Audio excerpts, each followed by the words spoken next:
Hey there, my name is Cole Adams, and you are watching the best college basketball podcast out there that covers the entire sport of college basketball, brackets, bubbles, and bid stealers. Now here are your hosts, Sam Fetterman and Jonathan Lidskin.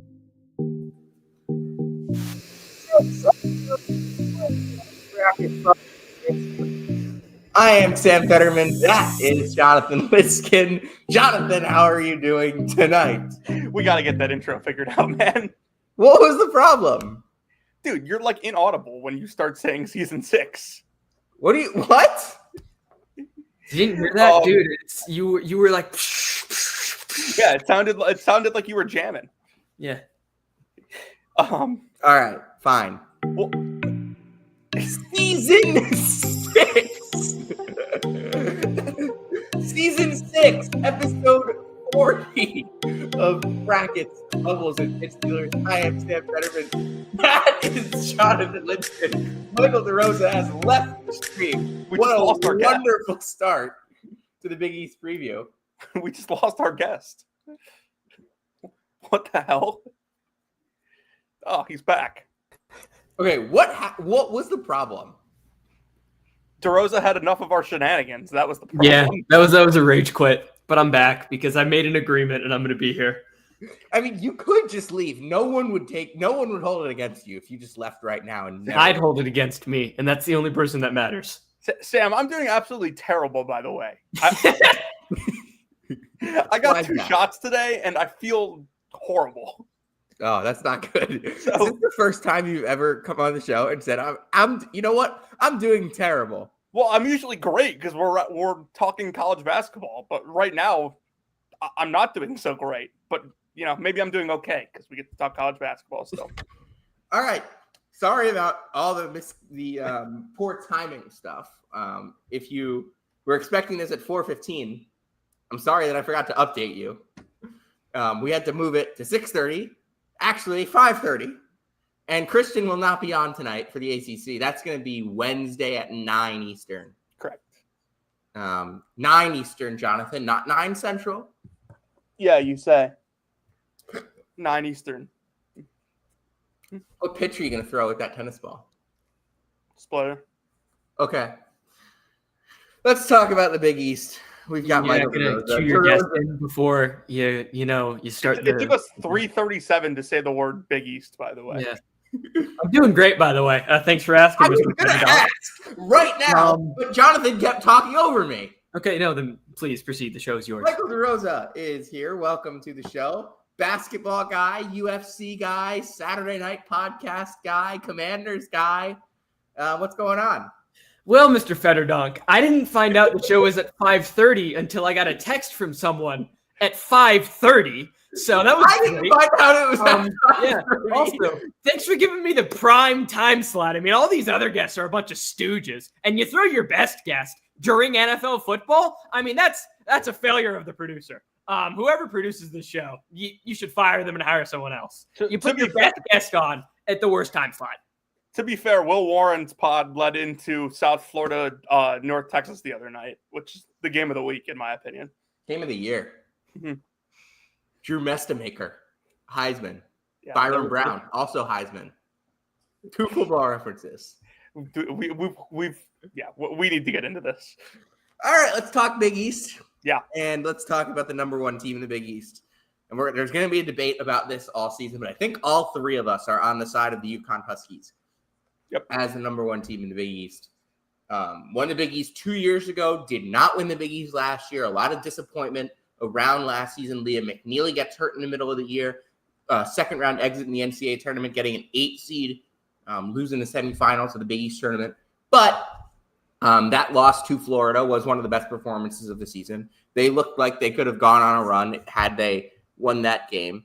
And they return a lot. Alex Caravan is back. Solo Ball is back. Terrace Reed is back. Jalen Stewart is back. Freshman class with Braylon Mullins is in. Silas Demery is the new point guard for this UConn team coming from Georgia. Do we think UConn did enough to get back to the national championship level that they were at when they won back-to-back 2 years ago after finishing 32nd in KenPom last year? Yes, Jonathan. 32nd, Jonathan. Definitively. I think they are definitively back in the title picture. They did what they needed to do in terms of bringing guys back and adding pieces that they were missing last year.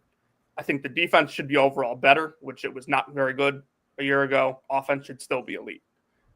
I want to start, Sam, by saying that I think the biggest part to UConn's success is the fact that Alex Caravan doesn't have to be the featured guy anymore. I think last year, I know he had, a lot of problems and injury issues, but I think last year pretty much proved that Alex Caravan's not a number one option on a good team. And this year, they have Demery back, solo ball, maybe takes another leap. You bring in Braylon Mullins, and then most importantly, the Terrace Reed breakout, I think, is pretty much expected by everyone at this point. They have more depth. They have better players. They have more stars than they did a year ago. And obviously, they were able to keep that staff intact for another year, which I think maybe is as important as anything. DeRosa. Yeah, I agree with pretty much everything Jonathan said. There's so many options on this team, really, that if we end up talking who's going to make an all Big East team, it's how do you fit as many UConn guys as probably should be there, just because there are going to be so many mouths to feed, and UConn doesn't play at this lightning pace. So you got to figure out the way to balance that. But I mean, we know how good Alex Caravan is, especially when he's not the lead guy, as Jonathan said. So that's an easy element there. We know how good a shooter Solo Ball is, and it's probably getting better. We know that. The Terrace Reed breakout, everyone's talking about it. It's there. Anyone who's paid really any attention to Braylon Mullins knows the dude is a laser, and he's apparently ahead of schedule where they expected him at this point, which should be terrifying for all Big East teams. And I'm a huge Silas Demery guy. I might be the biggest Silas Demery fan out there, honestly. I think this kid is amazing. 6'5", legit point guard, can shoot it, can do literally everything, and is the perfect fit for this UConn offense. I mean, he fits maybe even better than Tristan Newton did. I mean, probably isn't going to reach the same heights Tristan Newton did, obviously, but the first year Newton came in, he wasn't great. It took him. I disagree. I think he was in the first year. Yes. I mean, when they went on that, what was it, that few game losing streak? That was he had some poor moments. Yeah, but I think for the most part, he was great. Probably overall. I mean, he won a national title. It's hard to be bad. He was the best player on the floor in the national championship game. I'm not going to lie. I mixed together the two UConn national title games. They all blend together. But jokes aside. Well, the San Diego State game, he was the best player on the floor. Yeah. The second year, he was a legit superstar. He was most first year, player of the Final Four. Second year, he was UConn fans thought he should have won national Big East Player of the Year, but Devin Carter won. Devin Carter deserved that award. Devin Carter deserved it. I agree. Yeah. He carried that Providence team. He did. But the thing I was going to say about Demery is you've seen all he can do. And let's put it this way. Let's put it respectfully, as respectful as I can. He's going from being coached offensively by Mike White to Dan Hurley. How much of an upgrade is that? And how much of a perfect fit is he? Because Dan Hurley went to every single press conference last year and talked about how players like backup guard weren't physical enough. And then he got the most physical big point guard that just really fits his style, who can also shoot 40% from three on relatively low volume, but enough to where you have to contest him. I think this team is amazing. I have them second overall in the country. I think Houston above them. I think it might be a hot take for me. I think they're a little better than Purdue at this stage, but I could see that one turning the other way very easily. But I think they're amazing. I think they're a national title team. I think you can glean a lot out of what Dan Hurley's going to build his next team into based on listening to his post-game press conferences. Mm-hmm. He harnesses anger into success better than any other coach in the country because he's so pathologically angry just at everything that he's devised a mechanism to understand his own anger and put it for good use. I haven't read his book yet. I'm going to. I don't know if that's a thing that he actually does, but it feels like it because everything that he's angry at, it felt like he figured out. The only question I have with this team really is the second big. Eric Reba. I've never said his name right. Just pretend like you say it right, and then people will believe you. Eric, Big Eric. What did you say? Haslam? Eric Haslam is the backup center for this team, and I'm not convinced that he's better than Tony Vitellis. Reeby is, I don't even know how you say it either, but you called me out on it. That's the point. Eric Reeby, I saw him play in person. I know people locally in DC who like know him very well, and like the thing his like the Bola staff and all them were worried about is that he's too soft for Geeky's play immediately. Yeah, I think he's soft. Like I straight up watched him against Cam Boozer and said this kid is soft. Yeah, I watched him in person. I agree. But I will say I do think he is talented. He's got good touch around the rim. Mm-hmm. Really big. He's huge. He's maybe not quite as big as Klingon, but it's right there. I think Reeby is going to have to play a lot early because how much is Reed going to be able to stay out of foul trouble? I think better than last year because they're not just going to have guards like running down the lane because they got past Hassan Diarra. Silas Emery is going to be Terrace Reed's best friend this year in that sense because he's going to keep guards in front of him. But Solo Ball's not. Solo Ball's not going to keep anyone in front of him. If Solo Ball magically learns to keep guys in front of him, he's going to the NBA. I mean, that's the thing. He'll be in the NBA anyway. Yeah, I mean, eventually. Shooting is so coveted. Eventually, but if he doesn't keep guys in front of him, he's staying a fourth year. Yeah. Jonathan, anything else on UConn? I think you guys covered everything else. But one thing I'd add is like I think there's a ceiling for Terrace Reed that I don't think many people realize he can reach yet. If he stays out of foul trouble, like he could be one of the best players in the entire country. Like, I agree. His permanent numbers were that good, and I mean with no Samson Johnson and Rybe, however you pronounce it, still being a project and not ready, like you guys think. I mean, the minutes are there. Like, there's nobody pushing him. Yeah. The only thing I think I'd add is Malachi Smith is their backup point guard. And I mean, he's probably going to play multiple positions. That's a good backup point guard. I'd say he's better than maybe half the starting guards in this league. We'll talk about that. I also think we haven't mentioned Jalen Stewart. I'm in. Like, I've been a Jalen Stewart guy for a long time. I don't know where the minutes are coming from. If Mullins is as good as advertised, but UConn will have to find ways to get Jalen Stewart on the court. I think he's that good. Yeah, I have Mullins as the number 6 freshman in this class. But yeah, I have him like top 5, top 6. Who's the 5 in front of him? Who do I have in front of him? Yeah, the 3 big ones: mm-hmm. Pete, Caden, Boozer. Okay. And then the other thing I wanted to ask before we end the UConn discussion, Sam, take roster construction out of the picture. Like, would you rather have Hassan Diarra or Malachi Smith? Just at like face value. As a backup point guard, Hassan Diarra. Okay. What about as a starter? Smith. So last year, then we're in agreement that Smith would have made UConn better than Diarra did. Yes. And he's coming off the bench.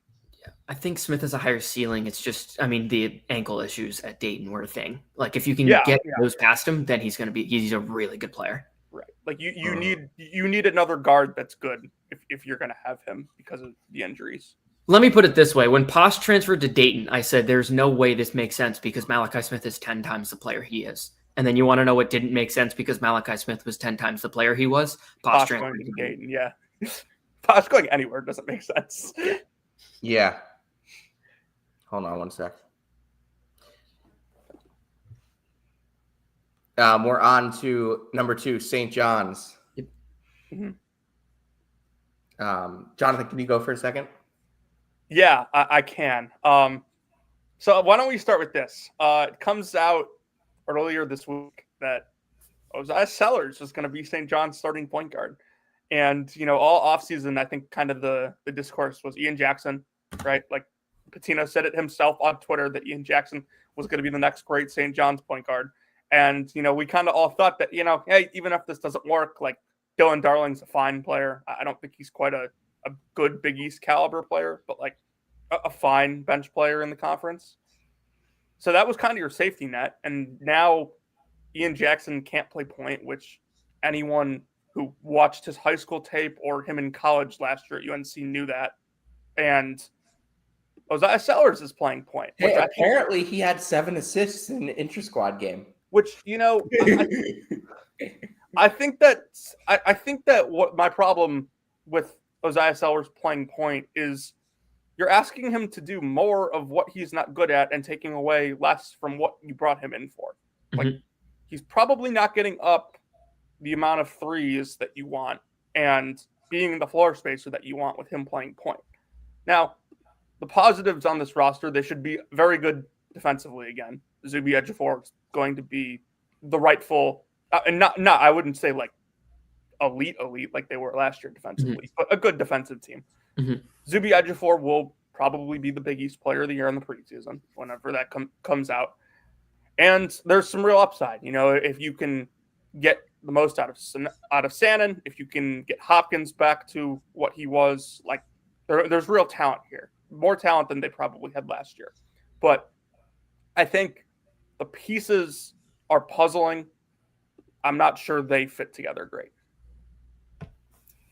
I love what this team's going to do on the defensive end in the front court. I don't know who's guarding in this backcourt. Okay. But like if you got Dylan Mitchell on the floor and Zuby, they're going to find a way to like keep you out of the basket. I think that is something that this St. John's team is going to be really good at. They're going to be really good defending your front court. So I think some of the teams that are maybe a little more physical in the Big East, St. John's is still going to be that inside. While we said UConn got a lot more physical on the perimeter with Demery, St. John's got a lot less physical on the perimeter. And what has won the Big East in the last couple of years? Physical guards, your Stephon Castles, your Tristan Newtons, your Kadari Richmonds, RJ Lewis, kind of a physical wing. They don't have that this year. Maybe Bryce Hopkins becomes that. Maybe Bryce Hopkins kind of plays at the 3 a little bit, which honestly I'm not sure he shoots well enough to do that with the way that this St. John's team wants to shoot. I like St. John's as a basketball team. I think that they will be a very good team. I don't think they're as good as their fans think they are. I think among like the top 25 teams in the country this year, St. John's probably has the biggest disconnect in what their fans think they are versus what I think they are. I think the 15 range is 12 to 15-ish range is right for them. Every St. John's fan thinks they're the best team in the country. Because having them as a top 5 team at this point with like all this point guard stuff would be like a pretty big risk. Yeah, and I don't think that you guys are talking about this fit and how I don't think this roster fits very well together is what I should say. Obviously, the no point guard thing, they're just going to be able to out-talent a lot of teams, right? Like, even just looking up and down this league, they're going to win games like that are probably a little more competitive than they should be, but they're still going to win them just because they're so much more talented. Again, I think the nightmare matchup for this team is an athletic SEC team. Like, it's just those are like those kinds of teams are just the ones that are going to really cause them problems. But yeah, you mentioned the point guard thing. It's the obvious thing is if a team is really going to pressure them, how the hell are they going to get the ball past half court? Jackson's, respectfully, he was the 3rd best guard on UNC last year. 4th, maybe? Yeah, I don't like the implication on Ian Jackson that like he's automatically going to be like this all-American type player. I don't know where that came from. I don't know who watched Ian Jackson last year, but he had a lot of moments, a lot of great moments, and a lot of not great moments. And there's this guy, I know at least Fetterdonk is in the Trilly Discord. There's this guy in the Trilly Discord who every 3rd word he says is Dylan Darling. So much so that I went back and retaped Dylan Darling and was like, maybe this kid's onto something. Maybe he sees something. No, respectfully, I don't see it. I don't think he fits the way this league wants to play. You really want physical guards. I don't think he's going to do well with physicality. I think his problems kind of mirror Aiden Mahaney's, except he's not nearly as good as Aiden Mahaney is. So I think that's anher problem. And I like Darling as a backup point guard option, but my problem with him is that a lot of his stuff came at the foul line last year, and you're not getting those calls in the Big East. He'd work well in the ACC. This is the Big East. It's different. Yeah, Dylan Darling. He would be such a great point guard for Virginia Tech last year. Yes. I think like you can probably get away with playing Dylan Darling like 10 to 15. I think this St. John's team, with the amount of talent they have in the rest of the roster, can get away with playing him 20 minutes a game. My problem with Dylan Darling is like he's a 6'1" guard who doesn't play defense and had awful on-off splits and like isn't a great shooter. Yeah. Like if he's not coming in to like be your starting point guard and you believe in him that much, like I don't know what you're bringing him in for then. And like another thing with this roster is I'm not a huge Justin Sanan guy. He shot the ball substantially worse against any team that had a pulse because he really wants to catch the ball and put it on the floor. He doesn't really want to just shoot immediately. He wants to put it on the floor, and he just had a lot of lapses of judgment. Granted, I think if you want to attribute some of that to being on a Bobby Hurley team, I think that could be fair. But he's just not. Like in high school too, though.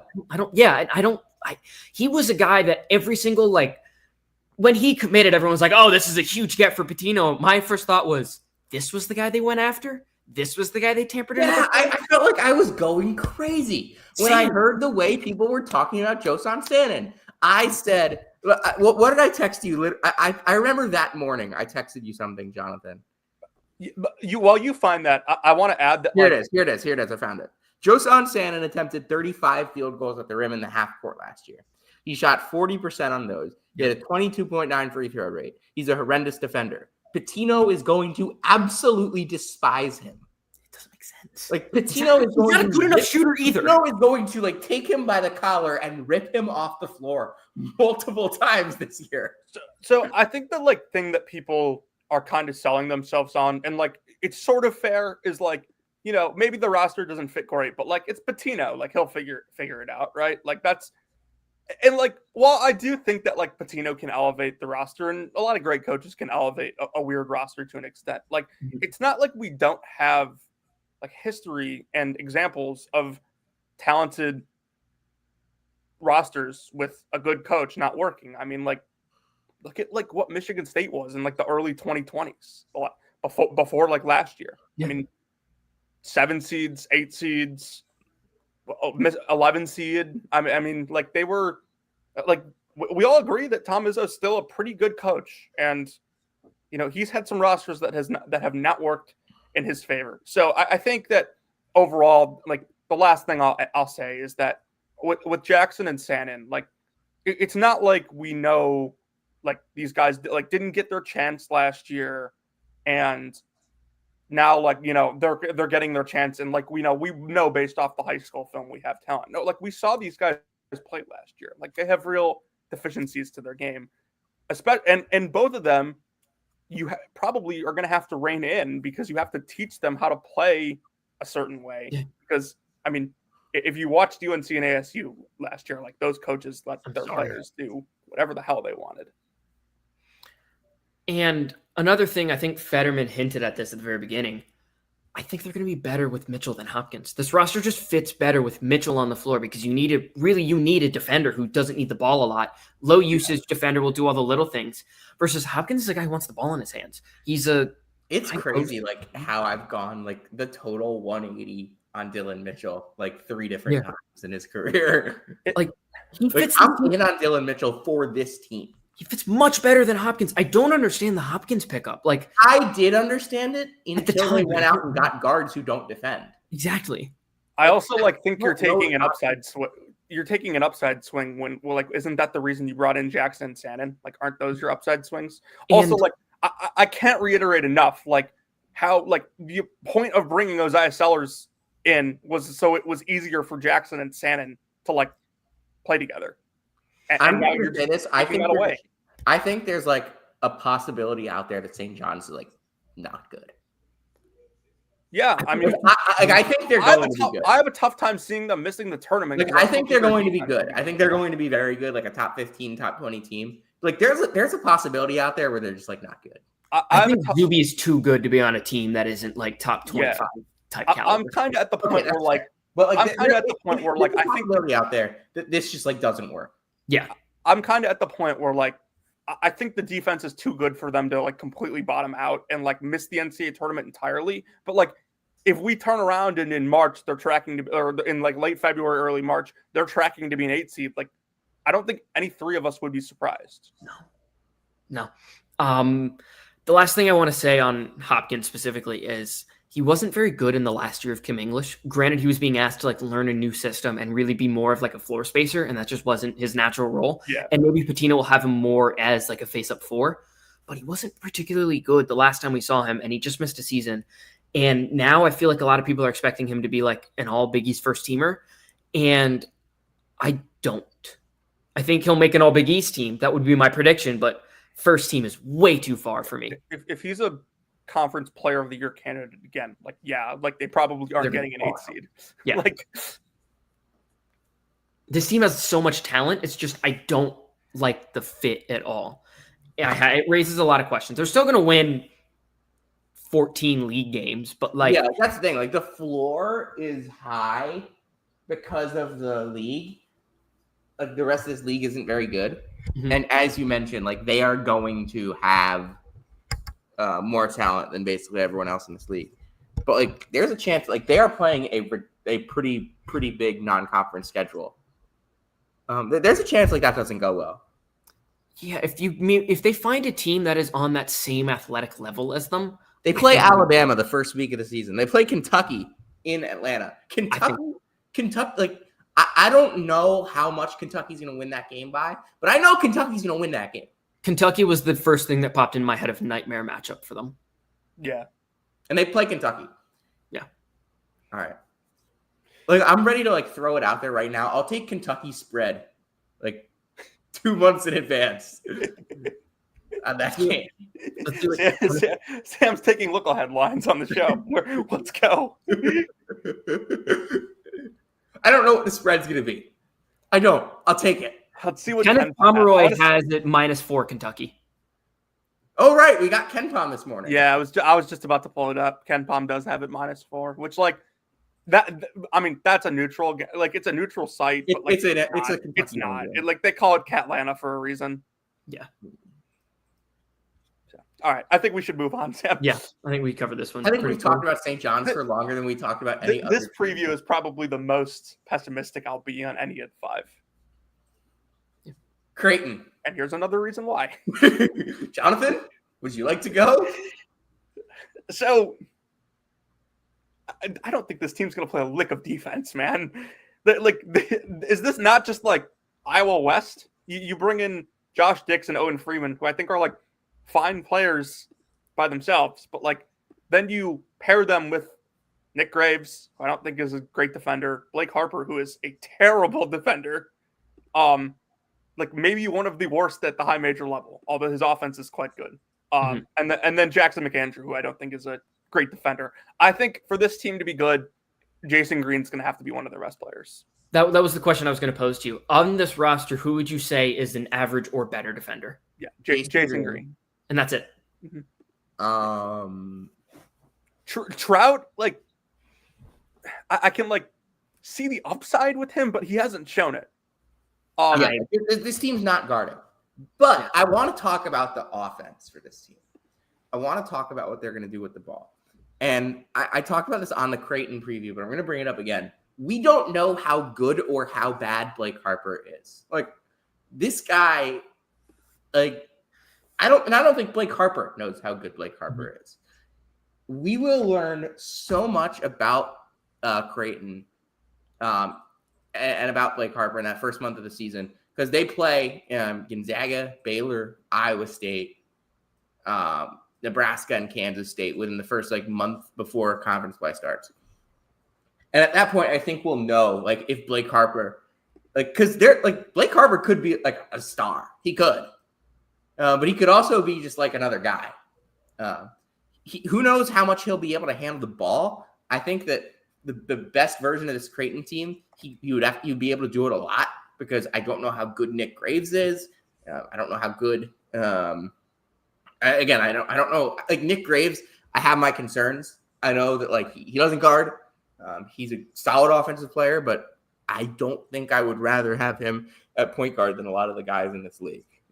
Sam, without looking at it, unless you for some reason have it like pulled up right now, Do you know what Creighton is in Ken Palm to start the season? 41. Yeah, that was probably one of the more eye-opening rankings among high major teams that I saw today. I think this should be higher. I think this should be in the 30s, like Yeah, mid.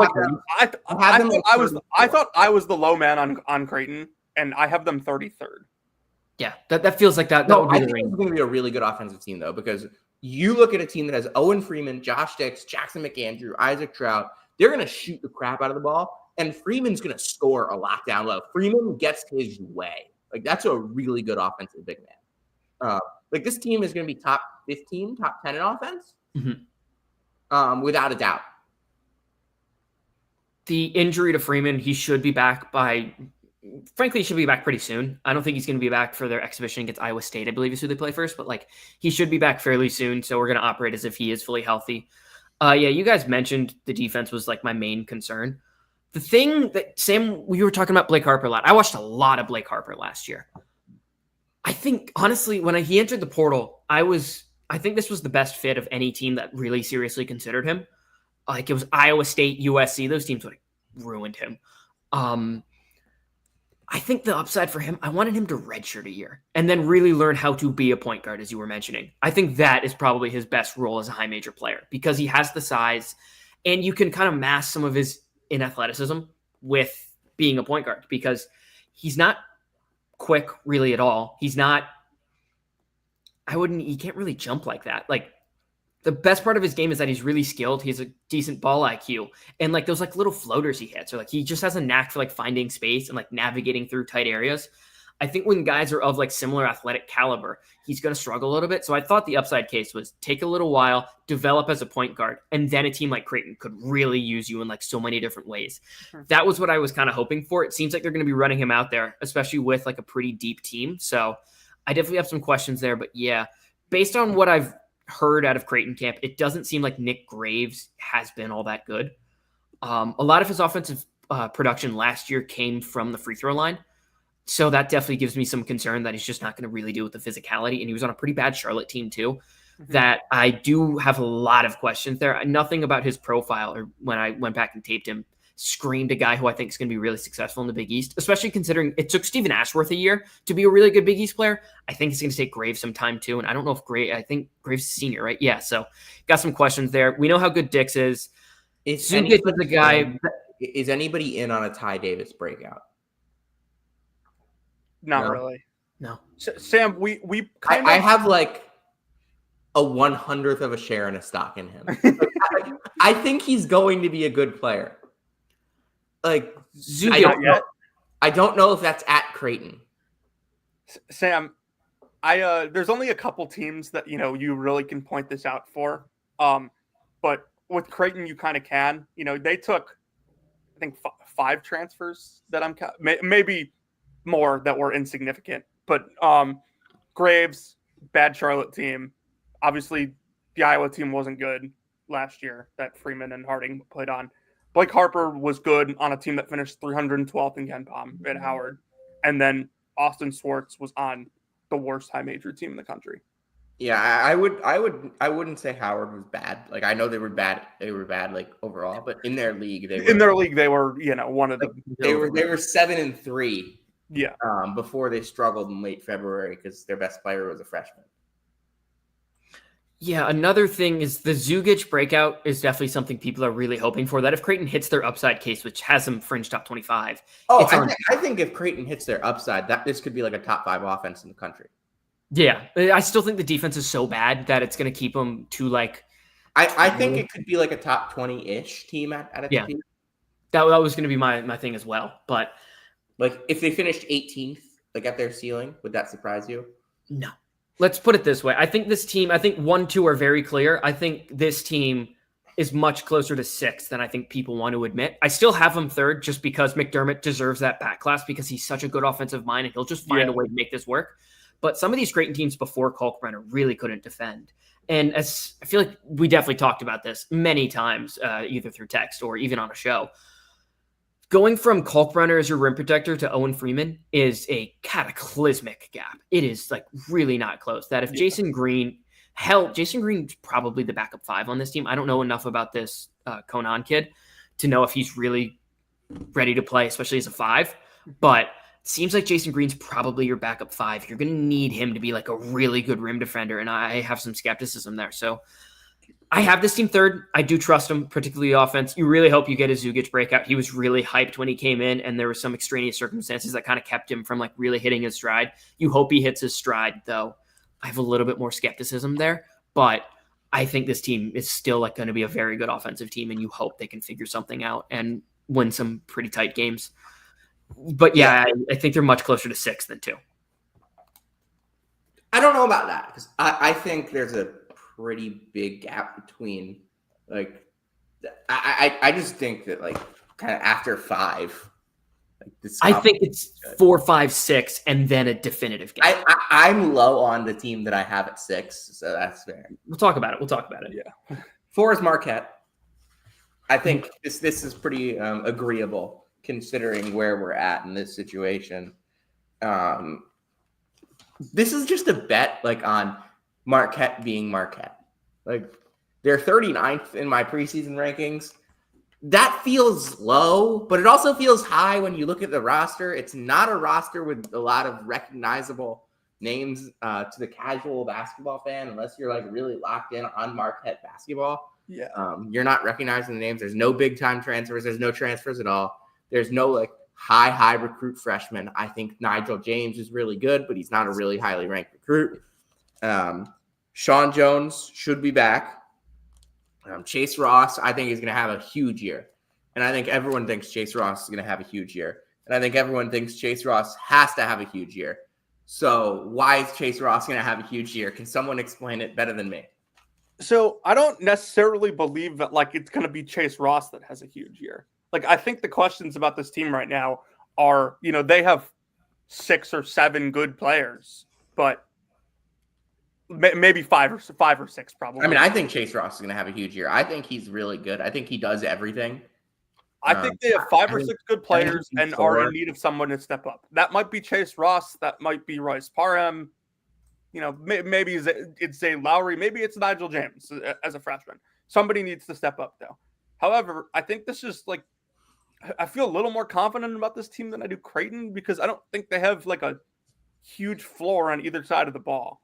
I think they'll be a fine offensive team. I think they'll be a pretty good defensive team, especially I'm still a little concerned about like Ben Gold being the 5 for another year. Like this is a team that really I really wish they'd gone out and gotten a 5. I know Shaka's never going to do that, but like you saw how that hurt them last year with physical teams.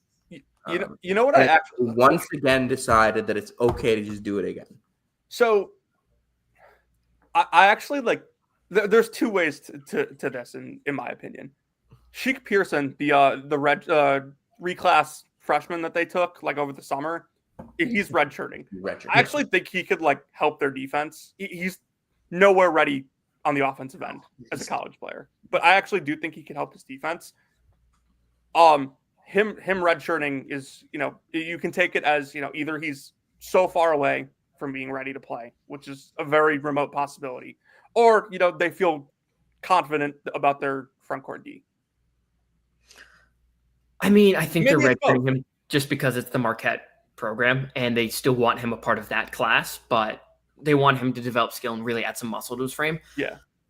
The thing with Marquette for me is a lot of this ranking, I think if Marquette finishes 4th, even 3rd, I think it's more because the teams in front of them or behind them with Creighton, Providence, Georgetown, whoever, were worse than expected than Marquette being so much better than expected. Like, I think this team is pretty high floor, low ceiling in that Chase Ross, we all expect to be very good. But like the question I've posed to like anyone who will listen is, what happens if we don't get some of these like really huge development leaps that we're expecting? Like what happens if Chase Ross is just kind of like the same guy he was last year, maybe a little bit more shots and keeps the same efficiency, but instead of averaging whatever it was, instead he goes from like, I think it was like 11 a game. If he goes from 11 to 15 instead of 11 to 18, or what happens if Royce Parham goes from averaging like 6 a game and instead of taking the huge jump and going to like 15, what happens if he goes to like 8? What happens if we don't get all of these huge jumps and instead it's just like everyone's just okay? Yeah. What happens then? I don't think Ross needs to average 18. I think 15 would be nice. So, like, Then I would think that would ball. mean other guys would need to step up too. But I don't think anyone's expecting Ross to average like 19. so like, I know I led this off by saying I think Ross is going to take a big jump. Like that was me saying I think he's going to average 15 or 16, not 18.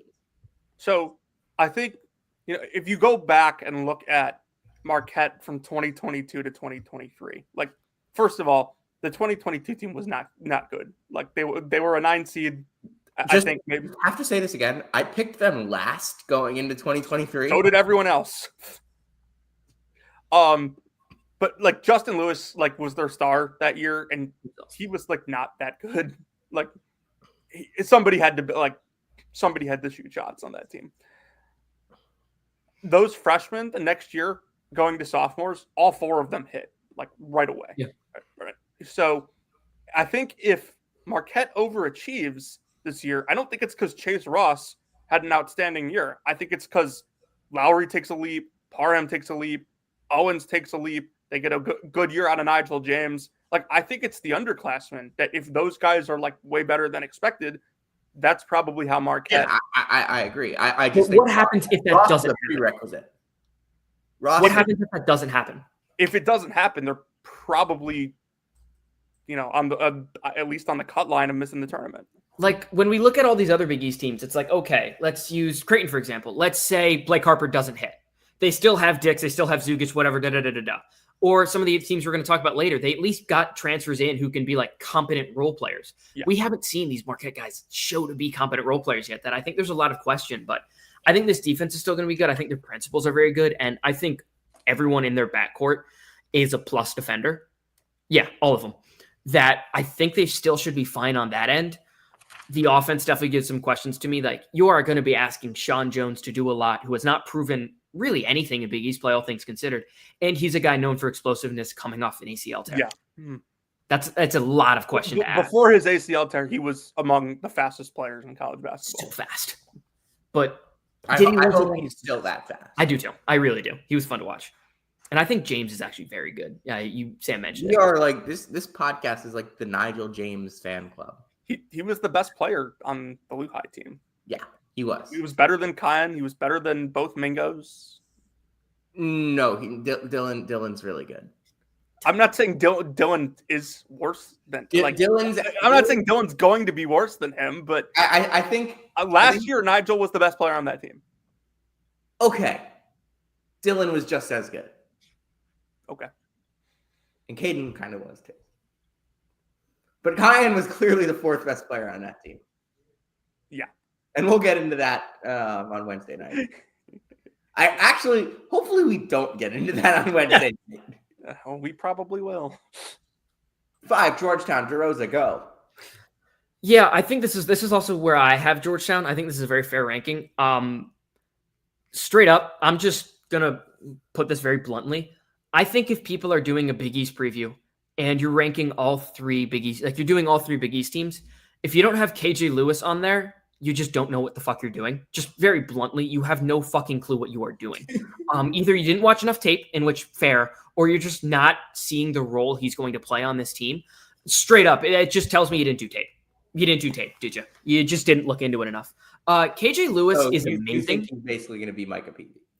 Pretty much. I don't know if like the shooting splits probably, like the shooting jump Micah Peavy took, I don't think happens 99.99999% of the time. I don't think that happens here, but I also think Cage is a better shooter than Peavy was. His form is much better. But I think he's awesome. And I think people are largely forgetting about KJ Lewis, that he was in the before we had this draft class, the 2025 draft class, NBA. ESPN did like the look ahead ranking for the season after we got like all the transfers and guys announced they came back. KJ Lewis was 19th. He was the 19th best prospect as of a year ago. And he took a step back because the shooting was not there last year, but the role he was asked to play at Arizona kind of took a lot of confidence away from him. He's going to get that back with Ed Cooley. If there's one thing Ed Cooley is very good at, it's getting players' confidence back. And KJ Lewis's defensive game, we all know how good he is. There's a reason he was guarding Cooper Flagg in the NCAA tournament. He is an excellent defender. Offensively, there's some game there. Really good driver, really tenacious. And again, that's another thing that Ed Cooley really wants is tenacious drivers. He fits that identity. He'll probably play some point and help Malik Mack in that sense, but he'll be off the ball as well. He's really able to do just about everything this team needs him to. I think he's amazing.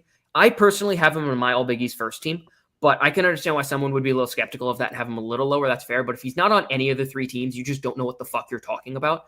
KJ Lewis is amazing. He's a legitimate star.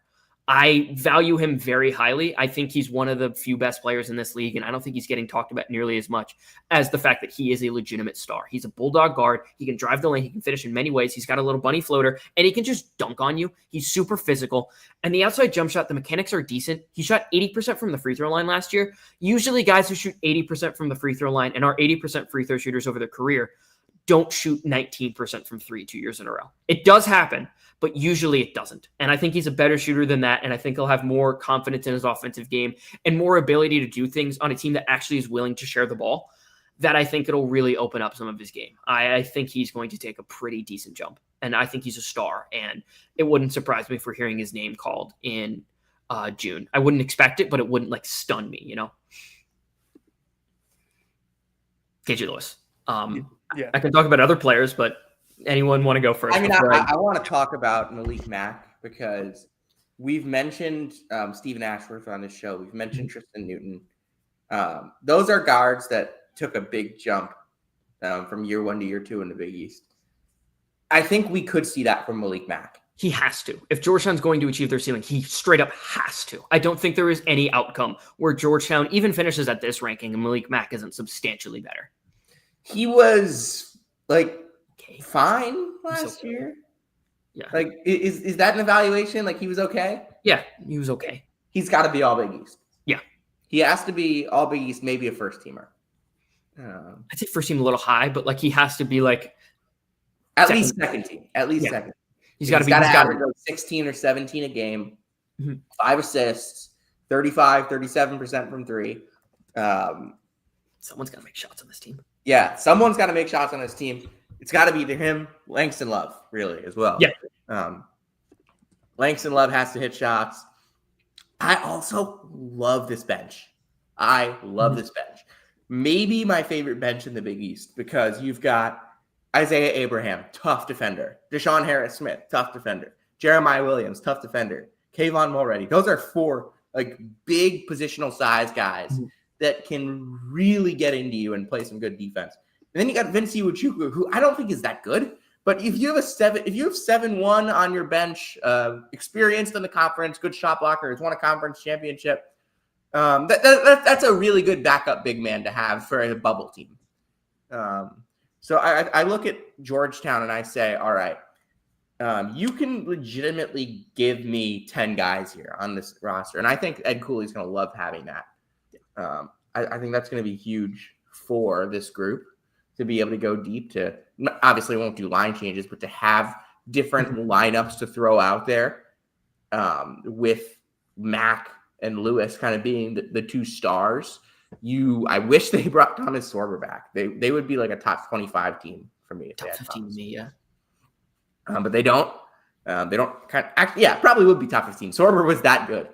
And this team legitimately died. I felt emotionally when he left the court.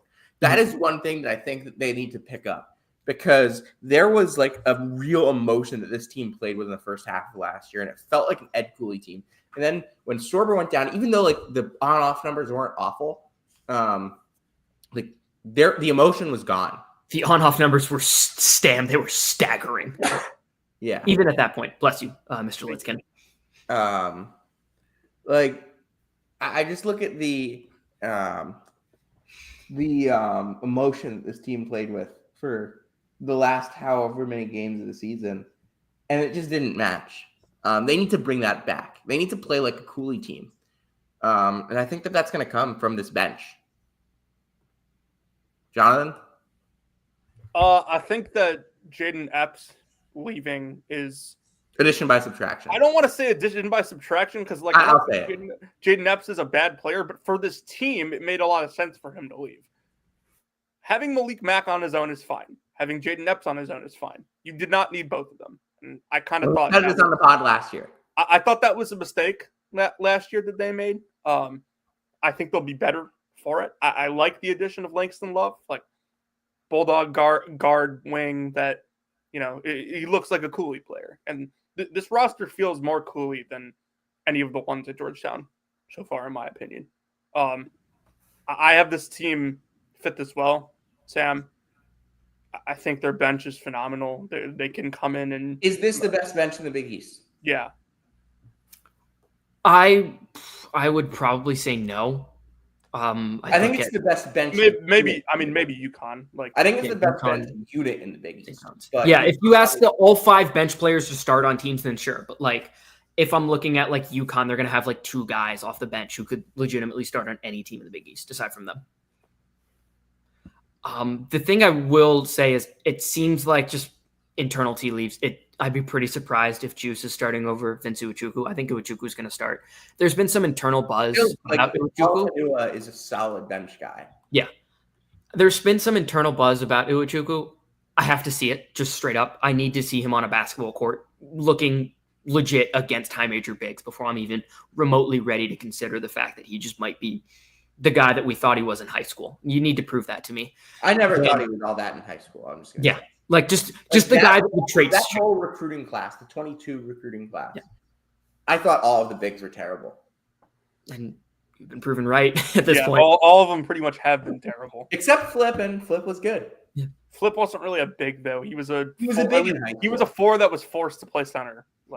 He was a big in high school. And Deshaun Harris-Smith, God, Cooley loves him. And it makes a lot of sense that Cooley loves Deshaun Harris-Smith. They just kind of like make sense together.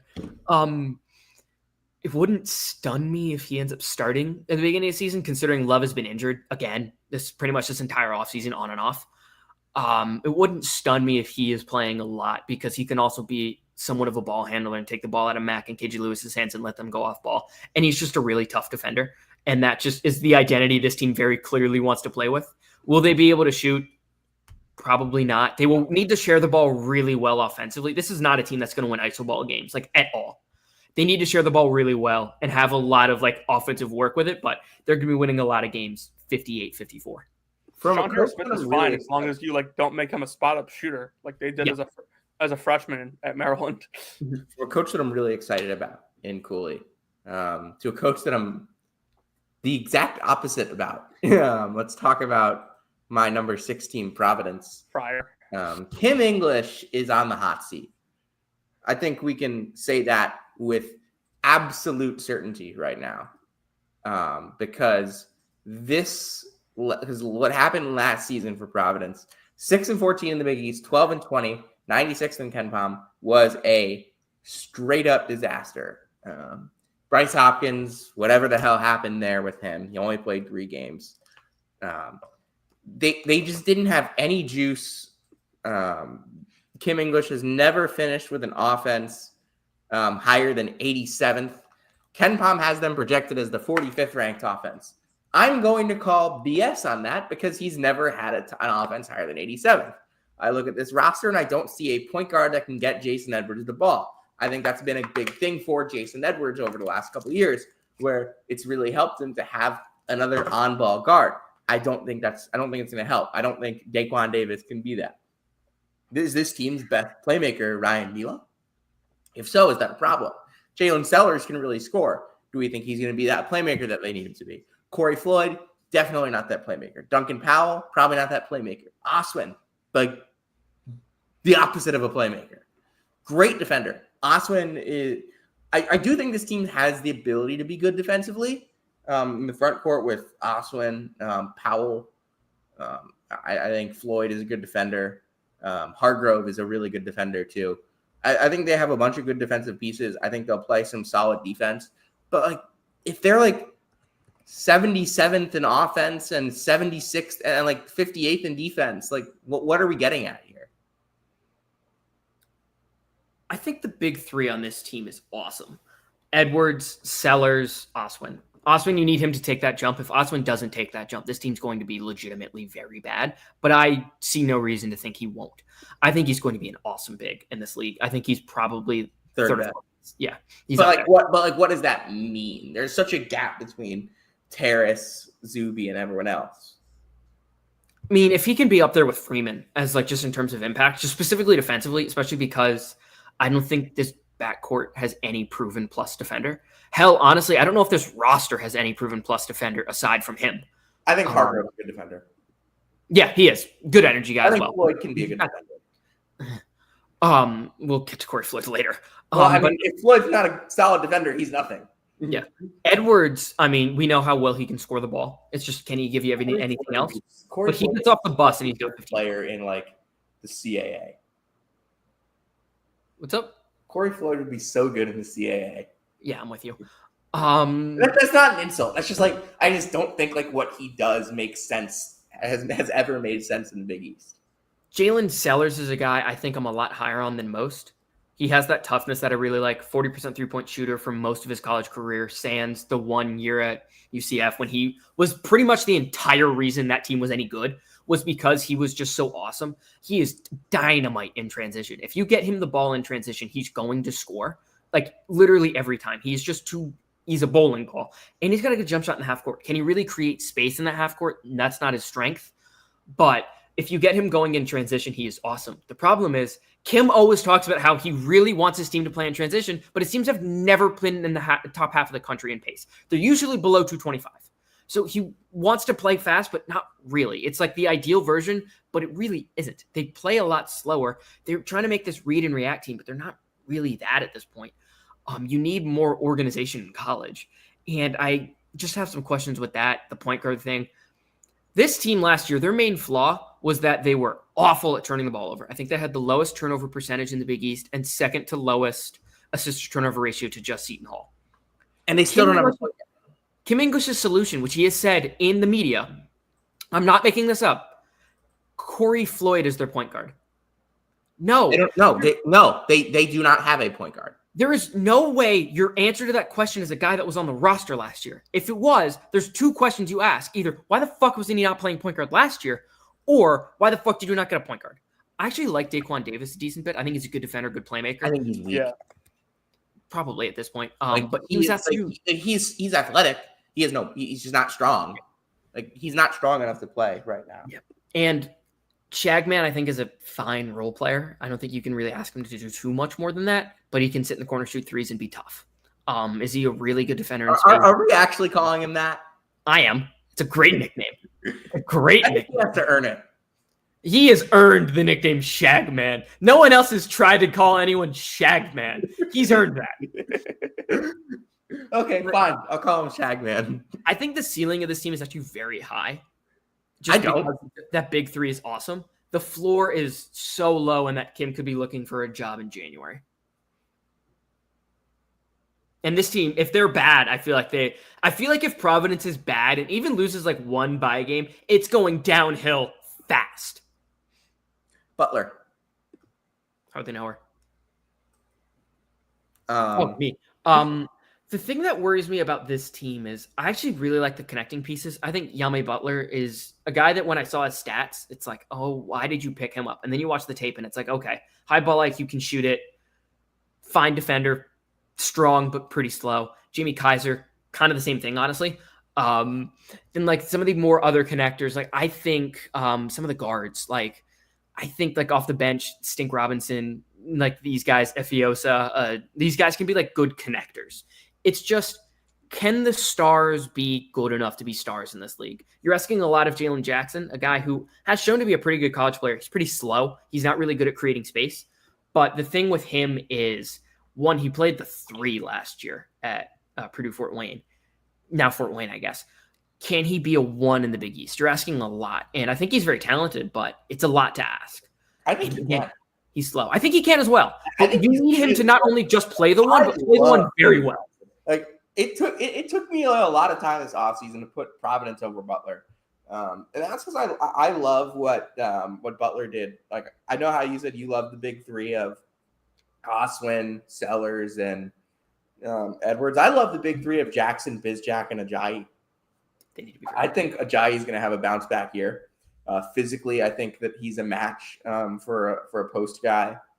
Not a post guy, but for like a post 4 that can also play on the perimeter. Like an inside-out 4-man in the Big East. I think that's what he's going to be. Outside in as well. I think he's really good at that. I think just kind of give him a little lower expectations than what we saw last year at Gonzaga, a little less pressure, and give him kind of what he needs to succeed. 2 ball handling guards in Finn Bizjack and Jalen Jackson. And I think he's got that. I think Jackson Bizjack fit very well together, and I think Ajayi Great was just backcourt. One of the best backcourts in the conference. Yeah, and I think Ajayi was in a system that didn't really fit him well last year, just because if you're Gonzaga, why would you use the face-up 4 that you have as really anything other than a floor spacer or a rebounder when you have the best pick and roll in the country? Like, why would you do anything else? Yeah, and like you have your post-up big. You're not asking your 4 to post up when Grammy Gates 5. So you hope you can get a lot more out of Ajayi, and I think they can. I think he's very good. Questions with this team is definitely the interior, and just if these guys can be good enough at this level. Like Bizjack wasn't really in the first half of last year, just to be pretty blunt about it, he was awful. He really picked it up when he got his confidence back in the second half, and he looked a lot better. You hope you can get that version of Finley rather than maybe even a slightly worse version of that. You hope Jalen Jackson can answer those questions, and you hope Ajayi can be the guy that he was at Pepperdine and not the guy who was at Gonzaga. Yeah. I'm with everything you said, Michael. I actually really like Xavier Robinson, local kid, plays his tail off. Like, I think that's a great addition for them. I also like the upside swing with Ajayi, especially, considering you also added Johan Traore, who's one of the worst big defenders in the entire sport. So you needed more athleticism in the front court, and Ajayi gives you that.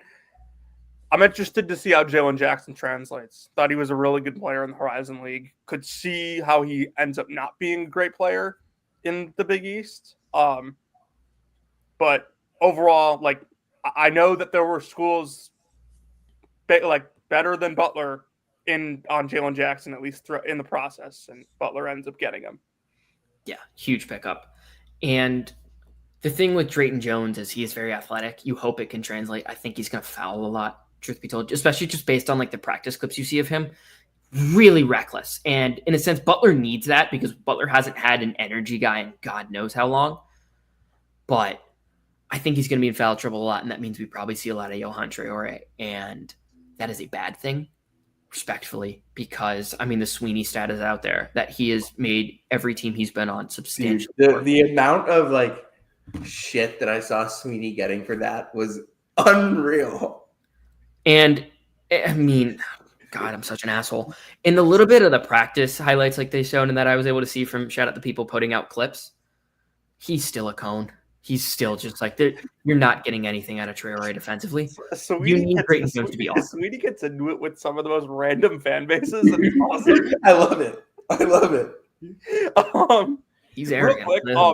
Real quick, I didn't really talk in the Providence segment.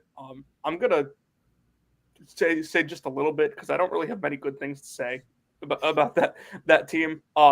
I'm very glad that Mizzou did not hire Kim English, who basically every Missouri fan, I think, except for me, you've got to hire Kim English.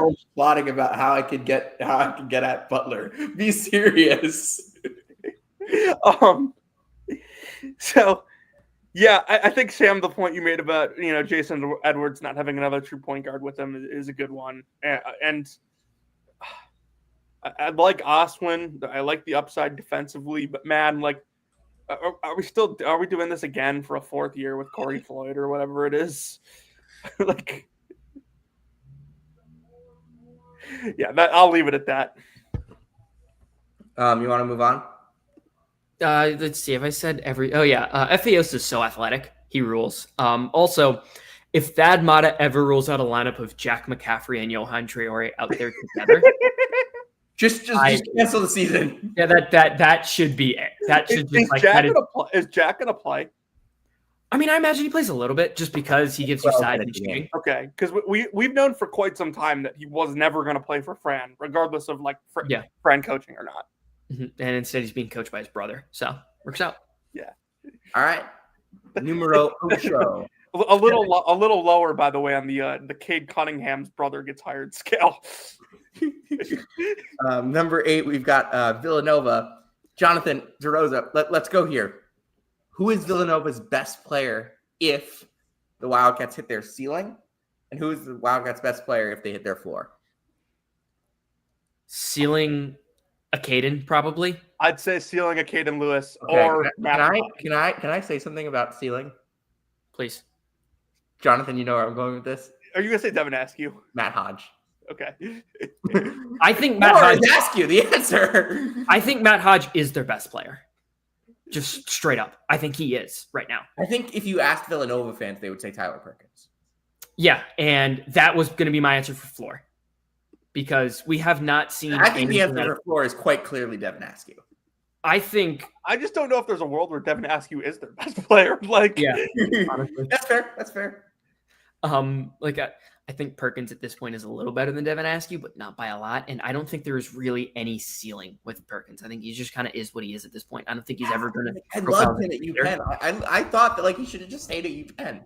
He's a solid role player, but I don't think he really profiles as a creator at all. But I think Matt Hodge is their best player today, just straight up. I think he's their best player, and he apparently was awesome in practices.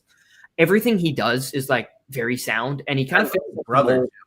Willard is really good with these fours that are skilled, and he just kind of fits that. I think he is their best player today, truth be told. I like a couple pieces on this team. I like Bryce Lindsey as an off-ball shooter next to a Caden. I like Matt Hodge a lot.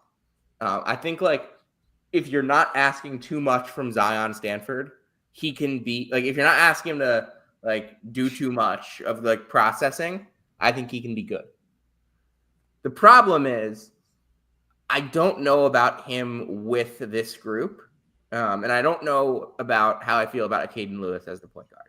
He's good, but he's a 4-star freshman point guard. He's not one of those guys that he and this is not a stacked team like what Caden Boozer's walking into, and Boozer's better than him. This is a freshman point guard that is good but not elite, and that's kind of the problem. He's a guy that if you told me next year was an All Big East player, I'd say awesome. But what's he giving me this year? That's gonna he can lose them games by being a freshman point guard. And you look at a lot of this league, most of this league does not have inexperienced guys at the point. I like Caden Lewis a lot. He's a top I like him a lot too. He's a top 25 player in the class for me, and I think this is a very good class. I actually don't mind Chris Jeffrey behind him either. I love Chris Jeffrey. I think that's a good player. I don't think he's quite as ready as a Caden is, but don't mind him as backup point guard. I actually have Villanova higher than Providence and Butler, but very slightly. Mm-hmm. I don't feel great about it. I don't feel great about any of these teams in the bottom half of the league. I think Willard's going to need a year to really get this in the direction that he wants to go. But real quick, Sam, I have a quote that I want to read from the one and only Chris Beard. I don't want to put all the weight on his shoulders. I don't have a problem telling you he could be one of the all-time greats. That was about Devin Askew 4 years ago, before his season in Texas. He would go on to average 2 points that season, and was in the portal a year later. Starting more good at Cal, baby. If they're getting all-time great point guard Devin Askew, I would feel a lot better about this Villanova team. I think the main purpose of Askew was to be a bridge guard into really fully handing this thing off to a Caden by January. And instead they're just going to have to play through a lot of mistakes from a Caden. Askew's hurt right now, isn't he? Yeah, he's not going to be, he's out till January. Because everyone went nuts because Villanova. 1 more year. Villanova was one of the first practices that Rothstein went to. And when he tweeted that Devin Askew was a projected starter for Nova, everyone freaked out and were oh, this kid's starting over Bryce Lindsey. Yeah, which made me lower on Bryce Lindsey, and in turn made me a little lower on this team. Yeah. That really concerned me. If Bryce Lindsey just isn't ready, maybe he was hurt at that practice. If Bryce Lindsey doesn't average double figures, that's probably a problem. They're in trouble. Yeah. A Caden, they really need a Caden to be very good. I think Matt Hodge is very good. I love Matt Hodge. I've been a Matt Hodge guy for what is it, a year and a half now? Yeah. I think he's super skilled. Not the most athletic, not nearly as athletic as his brother, but super skilled. Yeah, Jaden's really good. Yeah. Well, the problem with Jaden is he's a sub 50% free throw shooter. Oh, he is? I have not seen that about him yet. Oh, damn, that's bad. He's going to Montverde, so maybe they get him in the lab. But number 9, Xavier. I think the one thing I want to mention there real quick before we talk about Xavier is the front court at Villanova. Duke Brennan. Oh, yeah, we didn't even mention those guys. Yeah, not high on. And the depth on this team. Aside from Tris Jeffrey, who I'm quite high on, I'm not high on any of those guys. Like, I think Stanford and Gapare are at least like playable. Yeah, they're okay.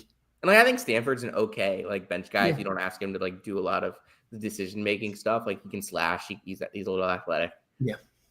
But my line about him was like I don't know how you watched West Catholic and I didn't watch West Catholic his senior year. And decided that Bud Clark was the NEC player and Zion Stanford was the A10 player, American Conference player, just based on what I've seen in college. Did not watch that team in high school. So people that did, let me know. But we'll talk Bud Clark soon. Let me could be a answer that question. question real quick. Could be a question for one CJ Weeps. Yeah. Let me answer that question real quick. Your answer is one of them is 6'6", the other is 5'10". Like, let's move on.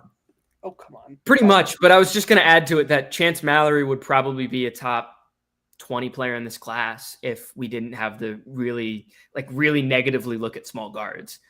The fact that he got that high shows how damn good that kid is. I have no problem with That's what I have no problem with evaluating small. A year and a half. I have no problem saying that small guards are high major players. It's just that you're probably not going to get good defense out of them. Yeah, but that doesn't mean you're not a high major player. Let's talk Xavier. Who is Xavier's best player going to be? Gabriel Pizzato, who's injured when he comes back. Yes, before he comes back, who will be Xavier? Counter question. Let's say he's ready to come back in January, but by that point, this team is exactly who we think they are. Is there any point in bringing him back? Because I would vehemently argue no. No. I would agree. So if we take him off the list, I think Malik Moore is solid. I think it's Malik Moore. I do too, but I don't think he's a guy that you really want leading a high major team in scoring. You need someone to give you a punch, and it's just not him. I think Trey Carroll's good. He's okay. Not best player on a high major team good, but I think he's good. He's fine. Oh my God, the other thing with Villanova is Ken Pom had the BYU Villanova line at 5 right now. If that line is 5, I will cut off my leg and put it on BYU.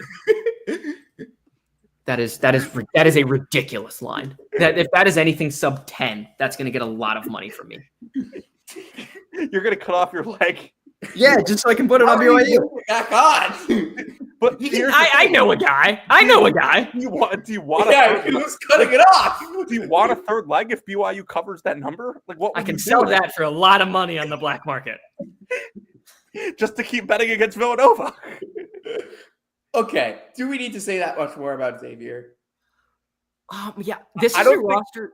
Go ahead, Jonathan. You go first. So I'm a lot lower on this team than what you would expect, considering they have 3 Missouri Valley transfers. I do kind of put my bias out of the way. I'm not entirely sold that All Right's going to be a better point guard than Roddy Anderson this year. That's a problem. I didn't think All Right was all right last year. No, I thought he played well above expectation considering the circumstances, and he definitely elevated Valpo to a better team than I thought they were going to be, although they still finished 11th in the conference. I just don't think he is going to translate that well. He guards nobody. He's a good shooter. I don't know. I think he would be a better shooter if you played him off the ball and didn't give him so much responsibility, which, I guess if Roddy's good is a possibility. But yeah, I'm not a big fan of, building a roster in the Big East that you're relying a lot on the best player on the 11th best team in the Missouri Valley and the best player for the 10th best team in the Missouri Valley. I do think Anthony Robinson is a good bet, though, to be a solid big man. That is, I think, the best move they made this offseason. I think him and Carroll were the best moves they made. High major big, multiple years that he can be a piece for when Xavier's going to actually be good, ideally. The best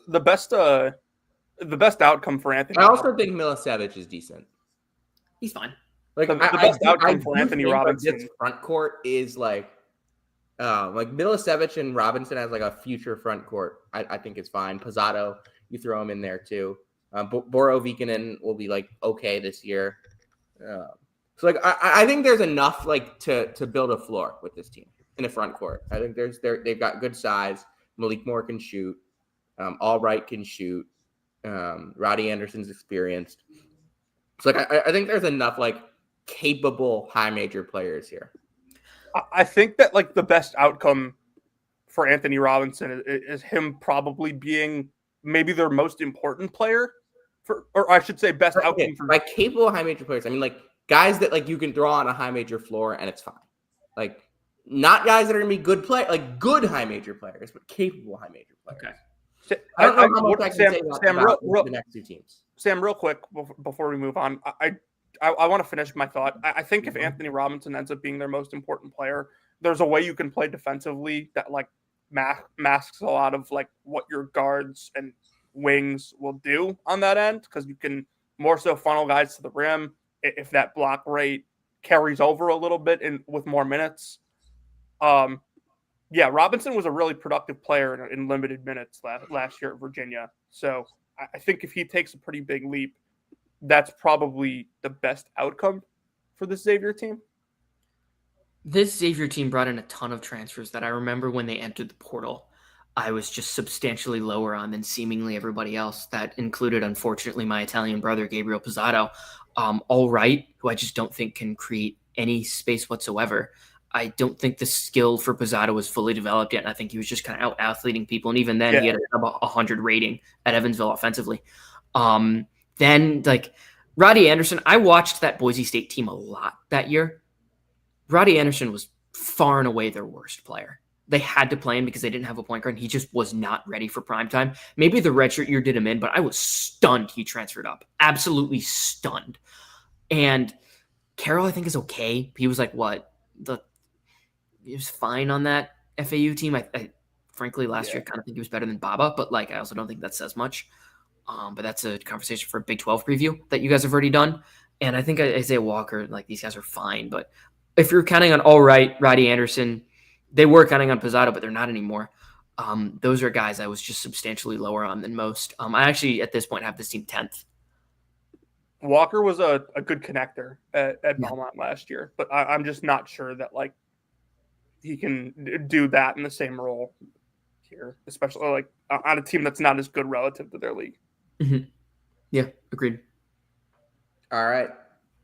Would you like to talk about teams 10 and 11? Oh, boy, would I. Golly gee willikers, baby. DePaul.